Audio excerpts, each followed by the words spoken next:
Yang itu sebenarnya tuh kayak gini loh Kak. Ibaratnya aku nih udah ada perhitungan. Di minggu kedua aku harus makan 2 hewan misalnya. Dan aku gak mungkin di kampung aku kan. Jadi aku akan ritual. Terus ritualnya itu badan kita itu ditutupin pakai kain hitam. Terus aku harus ngumpet di belakang pintu kamar. Atau di belakang pintu yang kita pakai ruangannya untuk ritual. Jadi aku ngumpet di belakang. Terus nanti selesai baca doa atau mantranya gitu, nah kepala ini bakalan terbang. Tapi kita nggak mungkin sadar karena kitanya udah dikuasain sama jin yang kita melakukan perjanjian.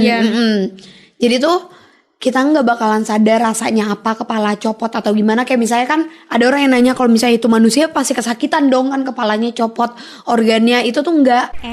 Sebelum lanjut follow dulu ya guys. Justru kita tuh cuma bisa ngarahin doang kemana kepala ini akan pergi.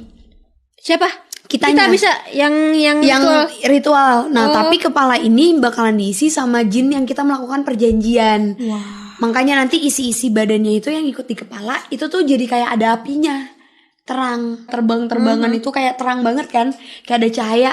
Itu tuh karena usus dan lain-lainnya itu ada apinya gitu loh Kak. Kalau misalkan kayak kuyang ini jujur aja gue baru tahu banget nih. Iya. Terus baru tahu banget ya. Berarti ini memang udah dipastikan bahwa si kuyang ini adalah ritual. Iya, manusia yang melakukan ritual. Kan sering dengar gak sih Kak ada orang yang katanya datang ke gunung mana untuk melakukan ritual biar apa. Nah, kalau misalnya orang yang melakukan ritual untuk menjadi kuyang ini udah pasti ke arah yang negatif. Karena tujuannya itu udah pasti untuk memperkuat diri. Katanya juga umurnya tuh panjang gitu loh Kak. Katanya ya, karena kalau di Bangka itu sempat disebutin. Tapi kalau misalnya udah ketangkep udah pasti apes. Pokoknya kalau ketangkep udah pasti dia meninggal. Dan mayatnya itu di belakang pintu tadi yang aku bilang. Jadi kayak pada bengkak gitu loh.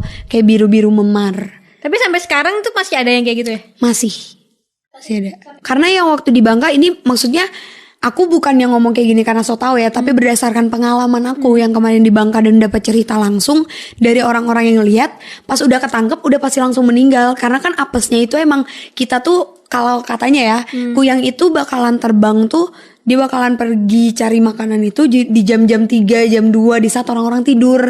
Jadi sebisa mungkin dia cari jam di mana orang-orang udah pada sepi tidur, nggak mungkin dia bisa ketangkep.